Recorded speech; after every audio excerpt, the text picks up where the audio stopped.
So the supraclavicular nerve is split into three parts. It also comes from the cervical nerve plexus, 1, 2, and the third one goes here above the collarbone.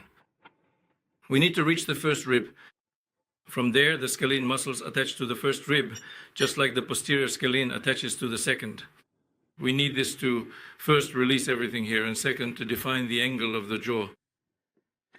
And also to relieve tension from the shoulder girdle, and then from the arms as well. But of course, we are interested in three nerves, the radial, ulnar, and median, which will pass through here, and then we restore the massage therapist's hands. But the first rib, as I said, is the diaphragm, the upper aperture that comes from the inside. What will we do? First, we'll loosen it up, meaning we'll move the collarbone like this, we'll release this first rib, and of course here as well. We're going to stimulate the suprascapular nerve.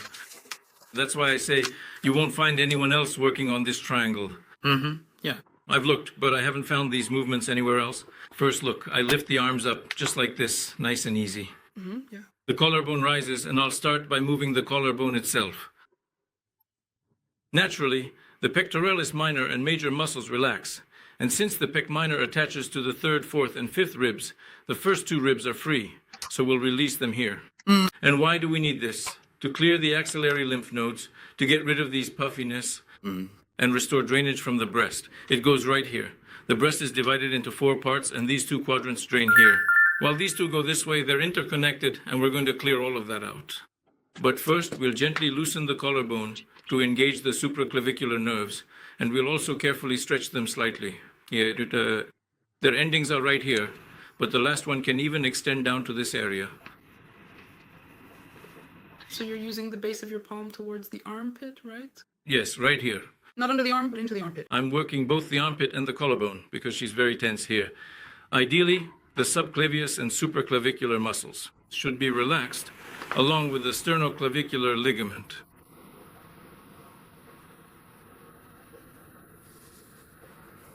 Plus, why do we need these specific spots?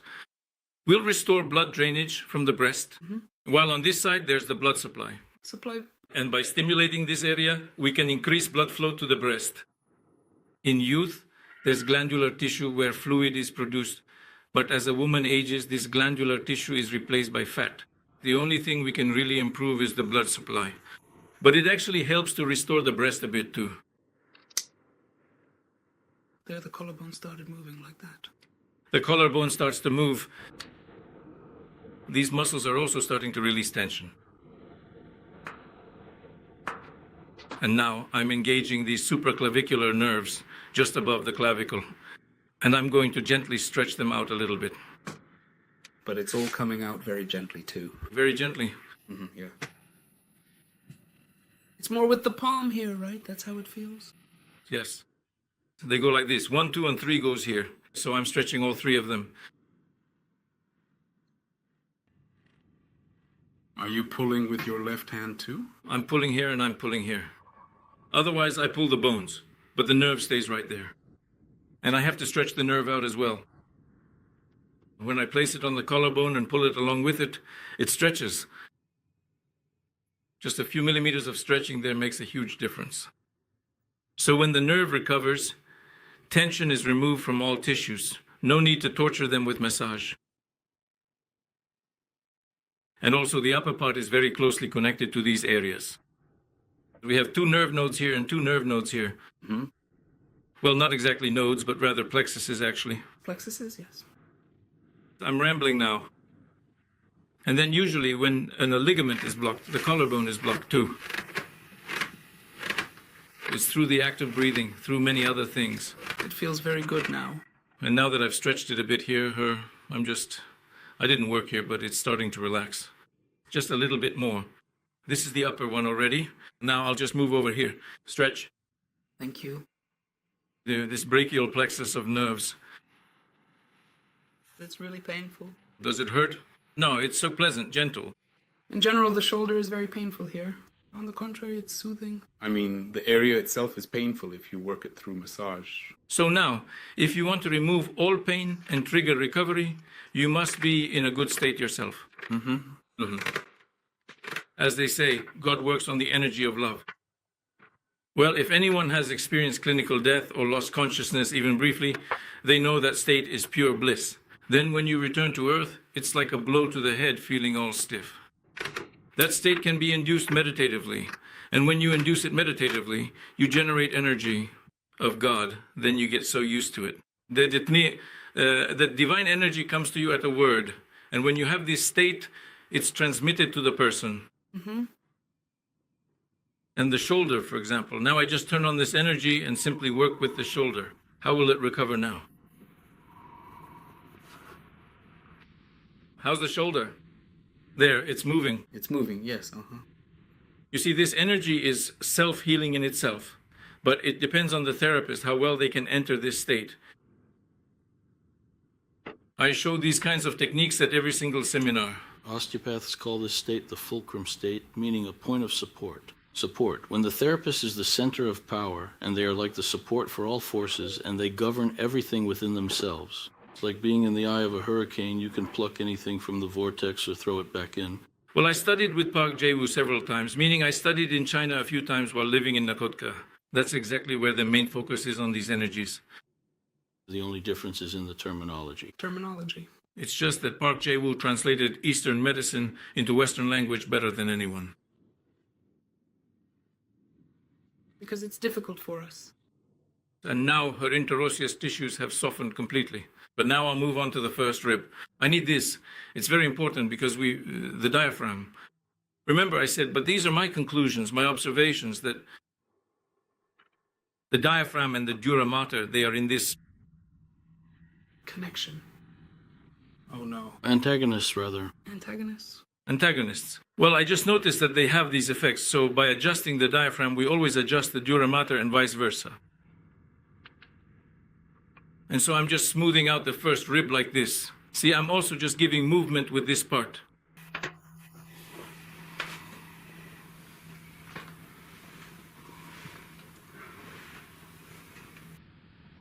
It's like you're lifting it a little bit, right? I lift it first, then I go down and roll through. Yes, yes, yes. There, I lifted it, the hand is free, and then I gripped where the first rib is. I lower it and roll along the first rib. We're especially interested in this middle scalene muscle, this one right here. As soon as we fix it, her jaw angle will be restored.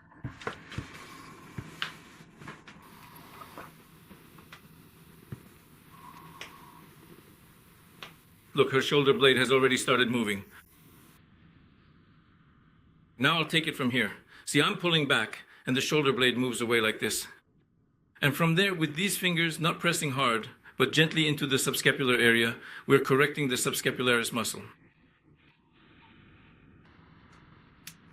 With the fist, right? This part. And not with the joints themselves, but slightly with the flat part. Because the joints themselves, there are lymph nodes there and all that, it's not necessary. But here, there is some good work with the subscapularis and the teres minor, which largely determine the geometry and the functionality. Can I take a look? So you'll find this specific feature here, not in everyone, but you will. I found this about 10 years ago, or even more. I asked Zhenya Litvichenko what was going on there. Now, there's often an adhesion between the inner side of the joint, the head of the bone, and the rib, either the first or the second. He says there aren't any muscles there. Really? But during the seminar, I checked and found it in one, then another, then a third. I said, right here, look. Yeah, what is that? So they happen because it's slumped and it can't straighten out. You just place your hand here, move along the ribs, between the bone head and the ribs, stroking it like this. And these adhesions are cleared away very quickly. She doesn't have them, but you'll encounter this very often. There's loose connective tissue, cellular space, and the fasciae fused together, for one. Secondly, all of that is, how should I put it, soaked in a fluid that is, roughly speaking, like a thick broth, a gel. And this gel, in conditions of stagnation, it turns into a jelly. And thereby it cements the loose connective tissue as well. And there you have an adhesion without any muscles involved. And since these are interconnected mobile structures, that's where tension and movement arises, which starts to block the whole thing. It feels like my arm has already loosened up. Exactly. This is hanging under the armpit. Look, this is the second, well, the axillary sac. It's when the shoulder moved down and forward and it hit right here. Put the shoulder back in place and all of that goes away. And plus, you still need to make sure that the drainage from the chest is moving out because it's useless to pump the chest until you ensure the outflow of all blood. Later, I'll show you how the chest is pumped up through this spot. It pumps up very quickly. It's become so free now. Go ahead, see for yourself how the shoulder moves. Well, it's like everything in there was just torn loose. I think it'll probably settle down now. Throw both arms back. It's quite visible. Now look, there's tension here and here. And now dealing with this tension, not with massage. I just explained how the adjustments are made. May I take your hand? What am I doing? I place my hand like this. So I choose the angle where the muscle tone begins. In this way, the therapist and the client during contact are a single functional unit. When I'm working on a back, I just place my hand on the tension and I ignore him, the client. I start relaxing myself, and since there's contact, he experiences the same relaxation too. So here, right now, I'm only relaxing myself.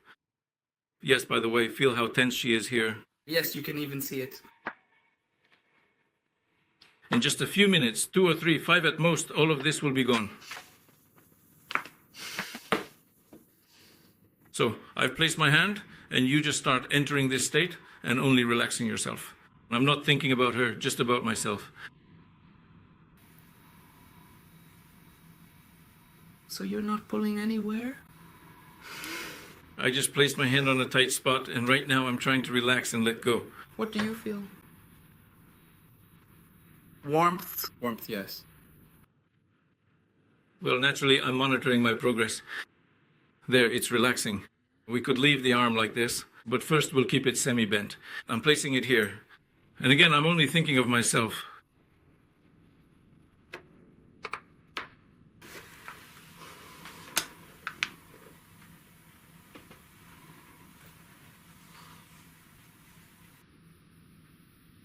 Now everything's loosening up for her. We bring it to a certain tone and then work the area. Like in psychology, pacing, leading, and anchoring the results. So since she has tension, I apply the same force, essentially mirroring her state. And that's it. That's the only adjustment. And now I only think of myself. I'm relaxing myself.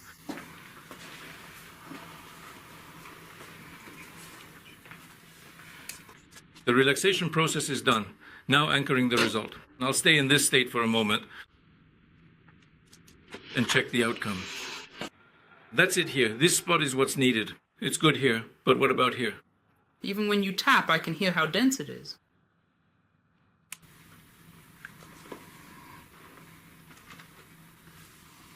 The tissue felt almost as if it was actually springing right back, just like a spring would. Her teres major muscle is tense here.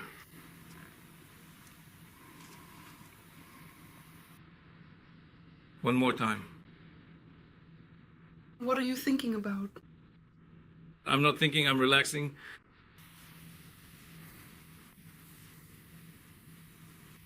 A blank mind. I just enter this state and bring myself to a point of maximum relaxation. It's easier to breathe now, and I think my stomach has started working. Are you hungry now? Not at all. Is the whole body in relaxation? Or just a similar area? The whole body, right? Yes, I'm relaxing. Well, yogis sit in the lotus position and relax, but they still maintain their form. They don't just melt away.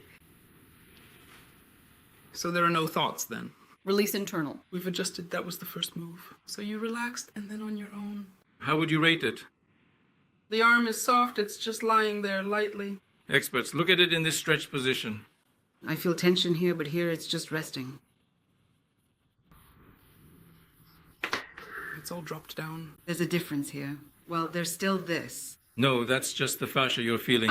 The muscle is relaxed, see? No, it's giving way on its own. Yes, yes. The muscle isn't stiff. No movement. Yes, and there's no tension. When I place it here, it pulls. I can feel it pulling, but here it just rests. Any questions on this topic? This is preparation for the first rib, and then we'll start working on the scalene muscles. Could you just show the sequence one more time quickly? Alexander, can you show the sequence from this side to fix the girl up? Well, let's do it. Raise the arm. First, we look here. It's tight, tight. The clavicle is tight. And also, when the shoulder goes down and forward, there it goes, down and forward. Where is the clavicle pushed? It climbs onto the sternum and closes the jugular foramen. That's why this spot is called the hell of disease. So what am I doing? I raise the arm, then bring it back.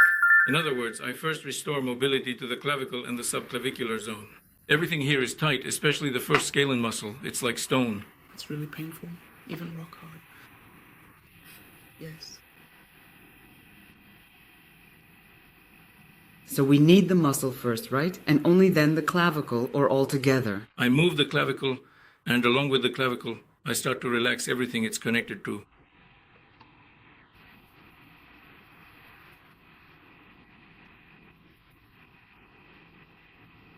Well, I might not follow the sequence exactly, because I'm doing what her body asks for. I think it even moves easier than that one. That's because we worked on that one, and the information already reached here. So it will be faster here now. And now I'm smoothly coming from there and sort of gripping it. Why in classic massage do they do the healthy side first? So information goes to the sick one. Well, it's the same in adjustment. And I also let you feel it. Everyone take a turn, and then I have no work left. A hidden, latent vampire, you know. Well, what else could it possibly be? Well, that really depends on exactly what it is that they happen to touch, you know? And now I'm moving on to the pectoralis major and minor muscles. Very gently, right? Very gently. But I still bend the clavicle so that I can touch the subclavicular zone there too. And this whole part, look, it's just relaxing. And now I'll start pulling towards myself, and I'll be stretching the supraclavicular nerves. So the clavicle moves, I've pinched the nerve, and I'm pulling it along with the clavicle. The neck stays in place, so the nerve gets stretched.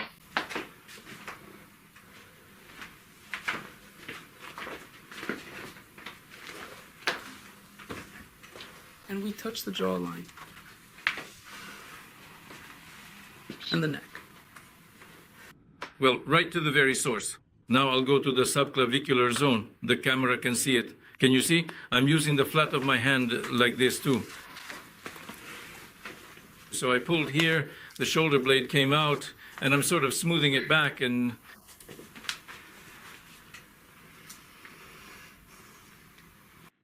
you can use your fingers or like this, whatever is more comfortable. What if the armpits are quite fatty? That's exactly what we're talking about right now, because they can be like udders. Well, you'll just have to work a bit longer. There might be lymphostasis, but it goes away. It clears up well there. Yeah. And the arm slims down nicely, because if you work here, the arm gets smaller. Yes, it might even get thinner.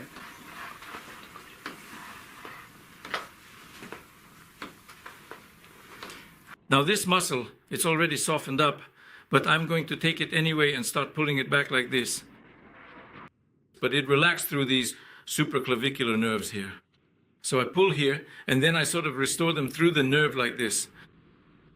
Should it be a back and forth motion like that? Yes, see how I'm gripping it, following the nerve.